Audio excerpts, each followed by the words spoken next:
morning time alive.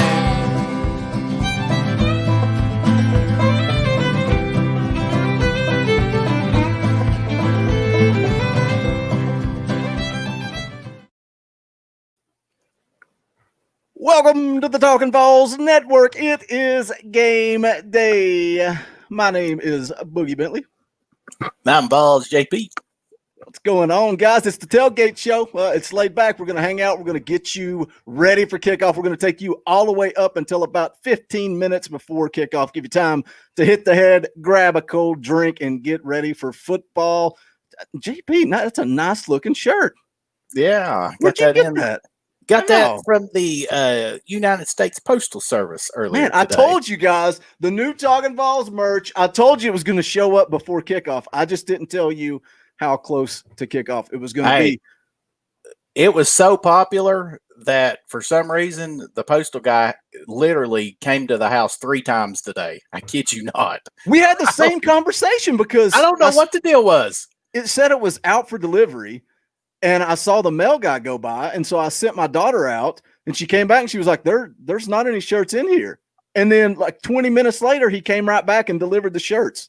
Yeah, I don't know what the deal was. I was sitting there watching ball game, and I just kind of just halfway Georgia just scored. Crap. I was just halfway paying attention, and I saw out of the corner of my eye, I saw the mail run, and then I saw like the guy or I don't know who. It's a guy or a woman. Usually it's a woman, but I think it was a guy today. But they back up the hill, and then they stop again and come and actually get out of their little Jeep or whatever and bring the merchandise, bring the mail to the front porch. So that was the shirts and stuff. And then like 10 minutes later, the guy shows up again and puts something in our mailbox. I'm like, evidently the Talkin VAWLS merchandise must have just been just completely just had him all tore up, I guess. I don't know. It shut down the postal service. But hey, I hope everybody got your shirts. If you did get them, tweet them out. Let somebody know. Tag at Talkin VAWLS_pod, and we would appreciate it. Let's run down the chat. Let's see who all is here. IC86 is here. Aaron Watkins, Fantasia Scott, Dean Wilcox Jr., David Messick is here. Henry Riddle. A lot of people flooding in. Guys, make sure you do smash that thumbs up. If you're not, which I'm sure you already are, go ahead and subscribe to the channel. Like I said, we're going to take you all the way up to kickoff, and then we will be back immediately following the game for the post-game show, so don't miss that. So what's the deal, boys? Are you excited? Are you feeling it? Are you – look, we kind of talked about this game. JP today said, going into this South Carolina game with a fifth-year senior at quarterback, you should not be nervous about it. But here we are, we're nervous. But I don't know, man. When I keep looking at it, I see people say, some guy on Facebook today said, mark it down, tonight South Carolina beats Tennessee. And I just don't see it. And I know there's a lot of unknowns with COVID and all this crap going in. We don't know what practice looked like. But when you put it on paper and you look at the talent and the coaching, Tennessee should come out on top. That's all I see. We should. But, again, I mean, it's all going to come down to which JG shows up. If it's the same JG that showed up against Indiana in that bowl game, I mean, it's not going to be pretty. It's not. I mean, we're going to struggle. It's going to be a struggle bus, and then just not knowing really who all's even going to play. I mean, evidently Middleton's already tweeted out that he's not playing. Savion Williams is saying that he's not playing, and then there's rumors about McCullough that he's out, and I've even heard rumors of Schamberger being out. So who knows? I guess maybe as closer to kickoff when they go out there and for warm-ups, I guess that will maybe get some more information on it. But, yeah, I'm worried. I mean, I am. I'm worried because, to me, it all comes down to how Garantano plays, and I'm just he's going to have to prove it consistently for me. Yeah, I agree. It's all going to come down to being crisp, and we talked about Wednesday that this has potential to be a sloppy game with a lot of mistakes and miscues, mistackling, poor execution because of everything that's led up to this season. The no spring camp, the limited fall camp, people missing practice for contact tracing, and all that. So when you run down all that stuff, you kind of throw out the Tennessee's roster is better on paper. 10 coaches are better on paper because once the ball goes on the tee and you kick it off, there's only so much the coaches can do at that point. It's all about execution. And the last couple of years we've seen when we don't execute, when we make mistakes, when we have dumb penalties, costly turnovers, we are not at that level where we can overcome those type of things. So that's what I'm looking for tonight. We need to come out and we need to execute as best we can and play a clean game. I think it always goes down to you need to have good quarterback play. I think last year to begin the season, if we even had average quarterback play, the Georgia State and the BYU games, the outcomes would have been different on those. It was well below average, what we saw there. But then, you go through the struggles of the rest of the season, the midway through to the end where he really kind of closed out kind of on a high note and showed that he's really the guy that needs to be out there. I know Maurer was kind of hampered by injuries and couldn't stay on the field, but like you said, we were talking about a fifth-year senior. He needs to show that he is a leader on the field, not just with his play, but with his emotions and intensity. I'm excited though, man. Less than an hour. JG just needs to come out and play, man. And I think it was Hubs. What is it? Hubs and Austin Price do that show on the radio. It's an hour long, once a week. And I was listening to that today at the gym, and they were talking about JG. And, look, fifth-year senior, how many times do we have to say that? They don't need to come out and try to get cute and give him confidence with these little swing passes. Come out and let the kid play. Like, there's no excuse for him not being ready to play as a fifth-year senior in the SEC. He's ready to play. So just come. What do you think? JP, would you come out and try to give him something safe, or would you come out and just let him throw something deep, or would you come out and just run Eric Gray off tackle right out of the gate? No, I mean, I'm going to try to get him, make sure he get his confidence and make sure that you can try to get some safe throws with him. But,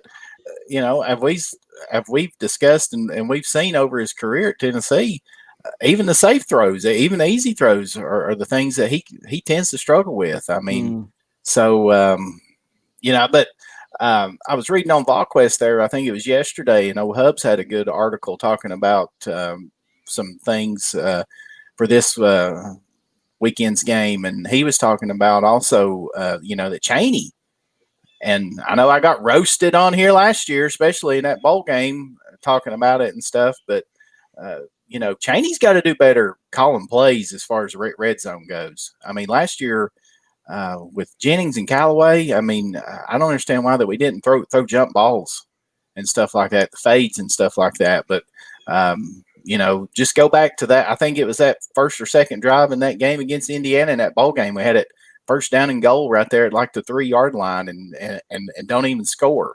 I think we throw it on 4 straight plays. I mean, that didn't make any sense to me. So, but getting back to JG, he just needs to play within the game. And, one positive thing is he has had pretty good success against Muschamp in South Carolina. I think he's through for, about 600 yards and four touchdowns in the 3 games that he's played. So, and he had a pretty good game against them last year. Of course, that's when he got hurt and broke his wrist or his hand or whatever. But he made some good throws in that game. So to me, whoever wins tonight is whoever is going to be able to run the football, and who also is going to be able to keep from making any bad mistakes as far as turnovers and penalties go. As we've seen today, I mean, look at Georgia right here. I mean, they look absolutely horrible. I mean, terrible. Outside of Vanderbilt, I think that if they would have played anybody else in conference day, that they would lose, and they may still lose this football game. So I do think that the teams that have returning quarterbacks and have the consistency, I think right now that they've got a leg up on it. I think that you saw, Kentucky. Everybody was on the Kentucky bandwagon. Everybody was talking about how great that they were going to be, and you saw what they did today. Oh, Terry Wilson came back and turned the ball over about three times, and pretty much cost them the football game. This turnover stuff. So that's where with all this COVID stuff and so many players being out, that's the concern. Is just what kind of sloppiness that we could potentially see. Which you're seeing it all around the country. So I mean, we look at it and we say, Tennessee's going to come out and play sloppy. Well, you got to expect the same coming from South Carolina. Guys, we got 52 hanging out in the live chat. Help us out. Do us a favor. Hit that thumbs up down below. Make sure you are subscribed. And again, don't forget, we will be live immediately following the game. Whatever time the game ends, give us a few minutes to get back to our offices, get everything set up and get rolling. But we'll hope you guys will come back and hang out with us immediately following the game. Not really, kind of staying on Garantano, but not really. Don't you think he is at a huge advantage this year, though? Like you touched on in the quarterback video, this is his first time back-to-back years with the same offensive coordinator. And look, that offensive line could be one of, if not the best offensive line in the SEC this year. You've got two dynamic running backs in Chandler and Gray. Dobber, don't you think that should give Garantano even more confidence, knowing that hopefully they can lean on the running game, set up some play action? Absolutely. That's what I talked about Wednesday. I think everything kind of you're building off that offensive line, and then you're letting the running backs get going, and that's going to set up the throwing lanes and stuff down the field for Garantano. Just to kind of go off of what JP said there. You look at Oklahoma, you look at LSU right now, teams that are trying to plug a new quarterback in. It's set up. I think you talked about it Wednesday, Boogie. It is set up for Garantano to be very successful this year. And I'll say it again. I hate to use the word manage, but we're not asking him to go out there and take a game over and just, throw for 500 yards and 7 touchdowns. If he manages the game, has average quarterback play, completes the open passes and protects the football with the running game that we have, with the offensive line we have, with the defense we have, if we can put up some points, we should be in – I would say 3/4 of the game that we play in, if not more than that. Well, looking around the SEC, I know a lot of people were very impressed on VolQuest with Florida and their offense. And yeah, they put up 50 and their quarterback had 6 touchdown passes, but their defense didn't look that great. Their defense looked a little sloppy. And then, you're watching Georgia here struggling to move the ball up 13-10 on Arkansas. JP was talking about that game earlier today, and I just expected Georgia to pull away, but they're having a lot of problems. I think if Tennessee, man, I just think this is a year that they can compete. But we're going to find out. We're going to find out real quick if they're ready to compete this year. But you're seeing sloppy play all across the country. And do you think we're going to see that improve next week? Potentially. I think we talked about it a little bit the last couple of times we've been on. I think one of the things that we'll have to kind of watch for and take notice of is injuries. You've had guys limited practice, missing practice. They're not really hitting as much, not quite necessarily in game shape, and we're not starting with these kind of cupcake games. We're right in the SEC gauntlet right here. So I think that's one thing that I'm going to focus on these first couple of weeks, and that'll be a statement of the newly appointed strength and conditioning coach if he's continued on with the same mindset and everything that Fitzpatrick had started. I think the last 5 to 7 years, that's something that's really hurt Tennessee is the injury bug. Talking about freak things that keep kind of tripping up and creeping up. But I think with this limited preseason, that could be something that could potentially creep up and bite a few teams. Hopefully not us. To change gears here, this comment, have we talked about Schamberger being out yet? I know we confirmed Middleton is out. Do we know on Schamberger? Is that confirmed or is that still just a rumor at this point? I mean, I haven't heard anything specific, but I haven't been on the internet here lately, so I never seen anything confirmed. But maybe somebody knows there in the chat. When I had heard it was Middleton and I think Savion Williams and then there was somebody saying that McCullough was out, but hopefully that's not the case, especially if Schamberger's out. Yeah. Trey Wallace. Well, I don't know if I'd so many of these guys anymore, even if he is reliable, so many of these media guys take a swing and don't care. Like they're just taking it. And if they hit it, then great. They say that they broke the news. And if they miss, then they just move on to the next scoop that they try to get. You see it all the time, especially if he's posting it on Twitter. So kickoff show says Schamberger's out tonight. I wonder if Schamberger's hurt or wonder if it's COVID protocol. I wonder. See, after that Florida game, I was scrolling through the internet and it was like 30 minutes after the game started. It came out and said that Florida had 13 players that weren't eligible to play today because of various reasons. So that's the thing. And I mean, that's what Pruitt said this week, that he wasn't going to release any kind of, not injuries, but any kind of COVID related, I guess, outages or anything like that. So I guess that we'll just have to see once the TV comes on. Yeah, I think it was Hubs talking about saying that pregame warmups were going to be the most interesting thing because everybody's going to be looking at numbers and checking off the program to see who's out there, who's dressed, and who's not. I'm surprised that Middleton tweeted out that he wasn't traveling. That was interesting. Like you would think that they would tell those guys to keep it quiet and not be putting that out there. That guy's all over the map. I don't understand him It has been so weird, hasn't it? So bizarre with him. Yeah, so bizarre.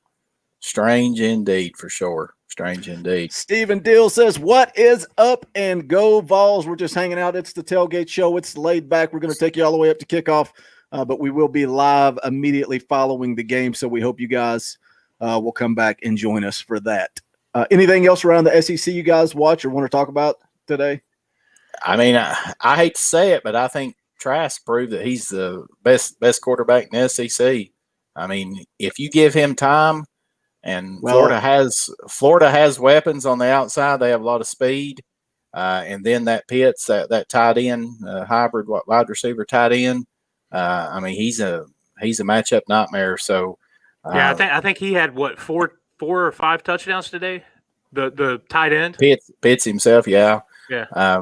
Trask threw for 6. So if you let him get comfortable, if that offensive line is able to protect him, Florida's going to be tough. I mean, I know they was playing Ole Miss, and I know Ole Miss defense last year was absolutely horrible. So, I wouldn't expect them certainly to score 51 a game. Looks like Georgia just intercepted and ran another touchdown back in. So they are pulling away now, Boogie. But they may put up 40 points, even though they just got 17, 18 minutes left. Yeah. That's the thing, though. Talking about Florida, yeah, I mean he looked great, but it's a whole lot easier when you're sitting back there with a clean jersey on. And Ole Miss struggled to get pressure on him the whole day. So, yeah. But I'm not taking away anything from him. He looked good. I mean he proved last year when he came in, and Franks, who plays for Arkansas now, I think that's at least his second interception today. When he got hurt last year against Kentucky, and Trask came in and led them back to that comeback win, and I think he finished season 8-2 as starter. So, I mean, I hate to say it, but I know it's early. And of course, not everybody's played. We'll see what Bama looks like here. I think that they're getting ready to kick off at 7. So we'll see what old Mac Jones looks like. That's Mississippi State's up 10 right now on LSU. Yeah. I think Leach is Leach is throwing it all over the field. So anybody and everybody. Yeah. That's what stinks. I was hoping that's who that Tennessee would draw out of the West if they were going to get one of the better teams, because I feel like the LSU this year was going to probably be brought down a notch, because Burrow had such a tremendous year last year, and just played lights out, and so it'd be interesting to see if LSU can get back to where that they were offensively last year. I don't think that they'll be anywhere close to that, but can they win some ball games? Because I don't think that they were probably expecting to lose Mississippi State to start the season. Of course, obviously the game's not over with yet. They can certainly come back, but still. But honestly, so far, I mean, the SEC to me is going to be wide open. I mean, it is. I mean, there is. Even though Georgia's pulling away here from Arkansas, I mean, I watched that first half, and I mean, they looked absolutely pathetic. I mean, terrible, and they've already put in Stetson Bennett the fourth, which think he wouldn't even need to play. That sounds like a name that's got a trust fund that's got about 20 zeros after it. So,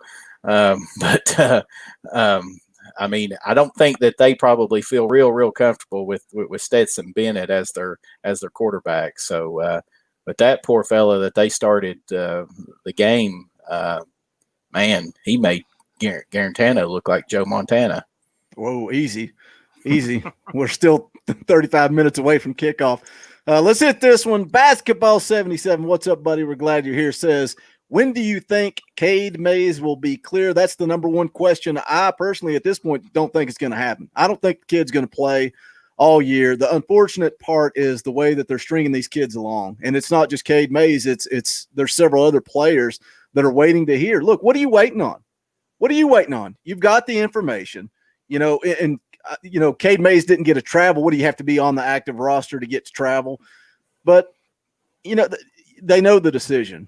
They're just, why are you making these kids wait? But I don't think he plays all year. Dauber, do you think he does? I just don't see it. Not with Sankey, what he said, and kind of further elaborated on, saying that, listen, I don't make the rules. If you all want to change, the member institutions can put forth a request to change it. So I think it's going to be something that, he kind of vaguely hides behind. And, I mean, he is the commissioner. He could step up and say, you know what, in a year where eligibility doesn't matter, looking at this situation, but I don't see it happening. And then I think there are two other cases as well. The quarterback going to Kentucky, and then what was it? A guy from Ole Miss going from to Georgia, from Georgia to Ole Miss. It's Yeah. Sorry. I don't see Sankey changing it. Without, I don't either, because it's Saban and Kirby Smart that's fighting it. It would be totally different if one of them two was going to be a benefactor of one of these transfers, but because they're not, Sankey is just not going to do it. He's not going to do it. I mean, it's proven. Yeah, like I talked about Wednesday, it's proven that they cater to the teams that they feel like have the best shot at this college football playoff, and that's what they're going to do. And they're not going to do anything that they can to hurt their chances at that. So my question is, though, if Sankey is putting that out there and saying the rules are the rules, and we know what they are, of course, we can get a JP rant going talking about the COVID testing rules on Friday, but that we'll get into that maybe in a minute. But if the rules are the rules and we're tweeting that out, then why is Cade Mays still waiting? Why has he not been told? Yeah, I know, exactly. Why don't they just come out and say, listen, you're not playing this year. You are not eligible. Yeah. I mean, what are they waiting around on? Why don't they just come out and say, that's the rule, tough, we're being jerks about it. He's not going to play. It's like you said, it's the there are no rules, right? There's no, like, nobody is getting hit with a year of eligibility. They were joking with Brandon Kennedy saying he could be the first ever 7-year player to come back. Like, when you're talking about, like, that is realistic. That is something that can happen. If that's what he chooses to do and Tennessee wants him to come back, he can do that. But yet Cade Mays can't play. It just makes no sense, man. It makes absolutely no sense in a year like this why he can't play. No, it doesn't, and it's frustrating. And, I mean, the question then is does Cade Mays ever play a down at Tennessee if he doesn't play this year? Does he come back and play, or does he end up going to the draft? So that would be the most Tennessee thing ever, that he gets drafted as a Tennessee player but never plays a down for Tennessee. Oh my gosh. You could see on draft night they would be showing highlights of him and saying that he's from Tennessee, but showing him highlights from when he played at Georgia. Or practice ones. Yeah, practice highlights maybe. Yeah, so I don't know, but yeah, I mean, that's what I think. Sankey came out earlier this week and said, that was a rule that the schools that they agreed upon, back in 2018 or whatever, and kind of just deflecting it back onto the schools and not wanting to take any kind of responsibility for it. And then we find out that they changed their testing protocol for COVID yesterday. That Conveniently. That they were saying that they were forming some kind of test on Fridays, and they were claiming that a lot of them were coming back false positives. So they've changed it, and we know what that was. We know that was Alabama, and probably Georgia had a bunch of players that tested positive last week that weren't going to get to play, so they conveniently changed it. So it's just, I hate to sit here and sound like I'm crying about it, but I mean, it's obvious. I mean, just look at the way that the officiating goes and the way that they've stacked this schedule this year. I mean, that was just absolutely comical when that schedule came out and they showed, who the other 2 extra SEC opponents were going to play. It was just comical with that, but whatever, It's Tennessee all about that money. Go out. Oh yeah. I mean, that's what it's all about. I mean, their main goal is to get 2 teams in the college football playoff, and they've set it up to where, which I don't think there's any chance that LSU is going to make it unless they really turn it around and find them a offense here, maybe even a defense. But they've got it set up to where they were thinking that LSU, Alabama, Georgia, and Florida was their 4 best chances to make the college football playoffs. And that's what they want. So it's all about that money. And that's why, going back to months ago when we were streaming and Outright Geekery, Ryan Gomer, the guy that runs that site, that used to be a sponsor of the podcast, he sent me a message and he said, "You guys are crazy." He's like, "There's no way they're playing football." And I said, "Gomer, this is the SEC. They're going to do it. It's a $1 million business. They're going to do everything they can to get this season in. So they're going to do everything they can to protect the 2 best teams. But if Tennessee was in that position, would they be getting protected? I don't know. A lot of people say, the SEC and ESPN and everybody hates Tennessee. Hey, let's do something fun. We got 60 some people in here watching now. Again, guys, hit that like button, subscribe, all that good stuff. We will be live immediately following the game. Make sure you come back. We'll break down and talk about everything. A lot of people in the chat are wanting to come on the show. Look, this is the Tailgate Show. It's to have a good time, so we're going to give you guys the opportunity. I'm going to put a link in the description. You got to click on it, select a microphone, select your audio, all that good stuff. If you are at a party, please step aside. That way we can't be picking up the audio of your TV, or CBS will shut us down in a heartbeat. Here's a link. If you want to come on, we'll ask you a question and then get you out of here real quick, short and sweet. So that way we can get as many people on as possible. So LSU just got a turnover, down 3. So yeah, JP, they may have found the defense and done just enough to kind of stay in the big picture of stuff. Stay in the hunt for it. When it's Yeah. a 10-game SEC only schedule, all you got to do is win. Yeah.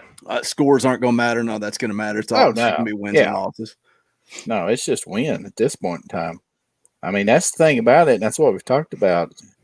If we can get this season to play out, I mean, it's going to be great TV for fans. I mean, it's going to be awesome to every single week, have a slate of SEC games and not have to worry about all these, cupcake games and stuff. But it's going to be interesting. All right, here we go, guys. The green room backstage is starting to fill up. So we're going to bring some listeners on. Just do us a favor. Number one, watch your mouth. Don't get us demonetized. Don't get my channel shut down, or this will never happen again, and you'll be banned from the channel. So keep that in mind. Let's come on. We'll have a good time. First, we've got Cody. Welcome to the show, Cody. Hey, what's going on, boys? What's happening? Welcome. Listen, we're going to bring everybody on one at a time. Give us one thing that you are excited about, something that you are looking forward to in tonight's game against South Carolina. Mainly seeing Garantano, seeing if he's improved a lot or if he's going to be the same old choke artist he always has been. So what do you expect? Do you think we're going to see the same old JG, or do you think we're going to see a fifth-year senior that comes out confident and never looks back? We might see both. We might see Garantano choke again, but who really cares? I mean, the kid's probably going to be gone after this year. I don't think the staff wants him back, but that's something I was talking about today. There's going to be a lot of interesting conversations. Yeah, we touched on that Wednesday a little bit. Where there's no eligibility. What if a kid wants to come back, but Pruitt's ready to move on? It's going to be some tough conversations had. Yeah. All right, sounds like that's what he's going to say to Fields and me. It kind of sounded like to me, He said that that he was kind of saying that he'd be back, and then Pruitt, I think, said that they'd talk about it at the end of the season. So it's all that. Well, I think Cody's right though. It's the Jekyll and Hyde that we've talked about, and we've talked about for the last couple of seasons with Garantano. Which one do we get? Do we get good Garantano or the one that's prone to mistakes? Yep. I think it's going to be a short lease. All right, guys, the queue is filling up. We're going to get Cody out of here. Cody, give us your prediction. What's the score for tonight, and then we'll let you get out of here. I'd say 24-10, Tennessee. 24-10, Tennessee. I like it. Thanks for being here, Cody. Let's move on. Next, we got longtime listener, first-time caller, Troy Lee. Welcome to the show. What's up, fellas? What's going on, Troy Lee? Not much. I want to see if we can just stand up against it and prove everybody wrong and come out not like we did last game, the first year. That's what I want to say. I want to see us actually show up. Come out and dominate, start to finish.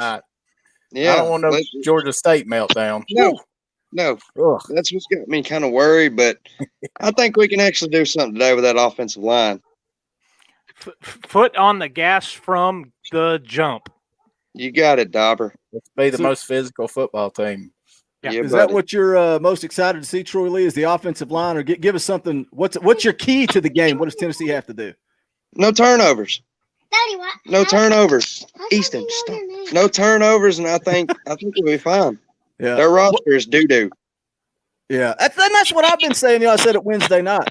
Talent, coaching, all in Tennessee's favor. So forget COVID. We're all on the same playing field. Let's just go out, play football, and Tennessee takes care of business. Troy Lee, what's your score prediction for tonight? 34-13 UT. 34. I like it. Troy Lee, thanks for coming on. We're going to move on. Next, we got Wayne, also a longtime listener. Baby. Caller. What's going on, Wayne? Look at that shirt. Look at my shirt. All right. Yeah. Nothing better. That's an awesome shirt, Wayne. Nothing better, right, guys? I like it, guys. Like it. I love it. What are you excited about tonight, Wayne? What do you want to see? Look, what do you want to see tonight? Look here. Oh, Wayne's got a smoky koozie, too. Man, I'm Big Orange. Can you guys hear me? He's got his game face on. Yeah, I was going to say, Wayne, you better be careful. You might be asleep before the game starts. Can you guys hear me? Yeah, we hear you loud and clear. Hey, go Big Orange, baby. Go Give Big me a prediction. What's the score prediction for tonight, Wayne? 28-17, Big Orange. 28-17. I like it. Wayne, thanks for Hey, coming on. We're going to move on. We're going to One more thing, quick. One more thing. We need to start a different quarterback than JG, and because the year's messed up anyways. It's like everything's messed up. Everybody's playing bad. Let's get it in there, get it over with, and the next 3 or 4 years we're good. Who would you start, That's Wayne? what I think. What do you guys think? Who would you start? I want to know who you would start. Bailey, without a doubt. Oh, Ooh, gosh. Without a Hot doubt. opinion. Throw the freshman in. All right, Wayne, we're going to get you out of here, and we're going to move on. But let me first hit this super chat. $10 from our good friend Hopkins Lacrosse fan says, coming in like the backup QB in mop-up duty, but I still drop dimes. That's right, Hopkins. We are glad you are here. Let's move on. We got another caller wanting to call in. Mr. Tim Bradley, what's going on, buddy? Welcome to Talkin VAWLS. What's going on, fellas? It's hot out here. Oh, yeah, you're still out there on that left coast, aren't you? Yeah, still out there on the far regions of California. So what are you excited about tonight, Tim? What piques your interest for this opener? Man, I just forget about that putting on steam thing. They better have that steam ready to go when that ball's kicked off. Absolutely. Start quick. I think that's going to be key to this game is they are going to have to punch South Carolina in the mouth and not let these guys breathe. I mean, I think that's key for this team and all the unknowns that we're facing. I like it. You're not going to you cannot give them anything. Well, that's like I said. We've proven over the last couple of years that we can't afford those mistakes. We're not at that level where we can overcome those bad penalties or costly turnovers. So you just have to minimize those.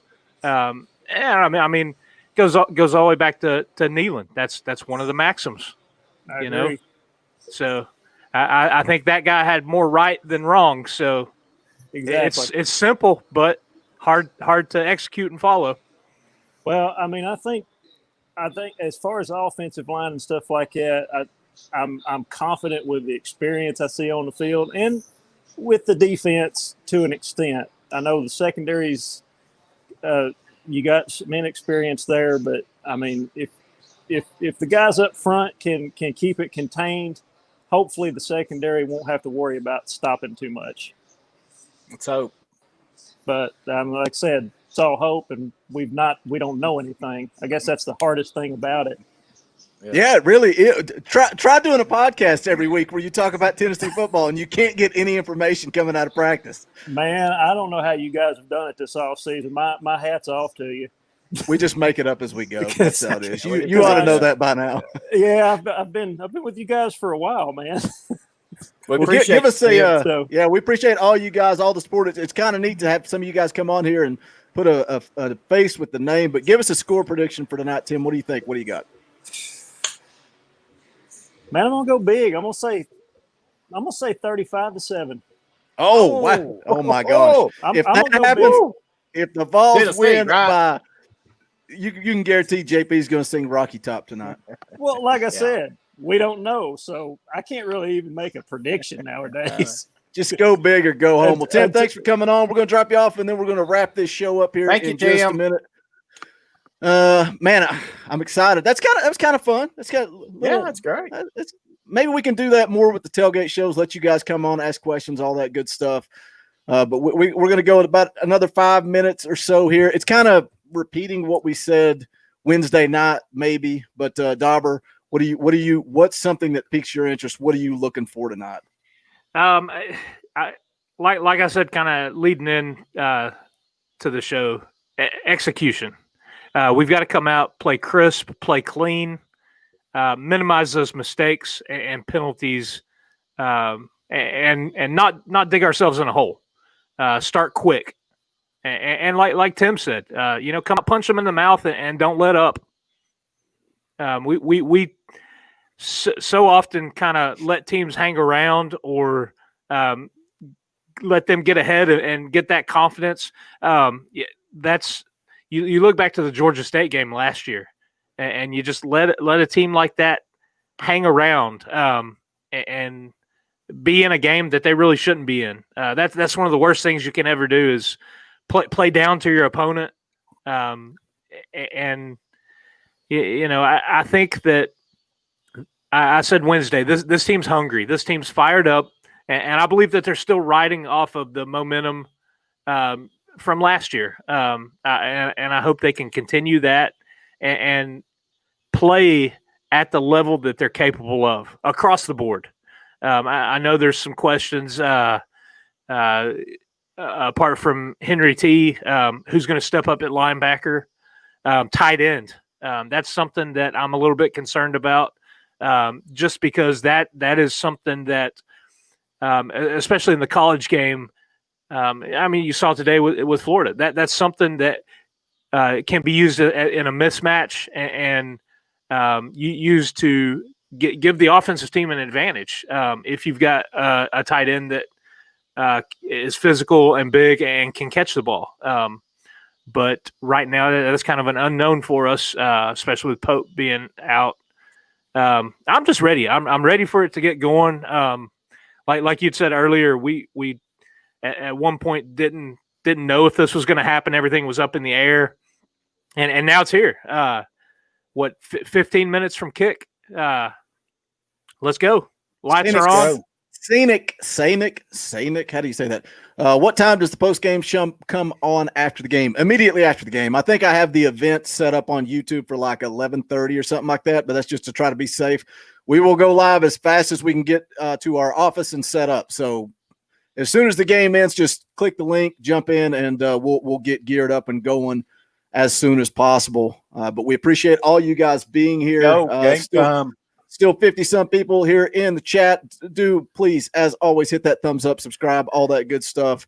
What is it? One last thing. If you did not get on Wednesday's video and comment with your prediction to get in for the stickers, go back and do that right now.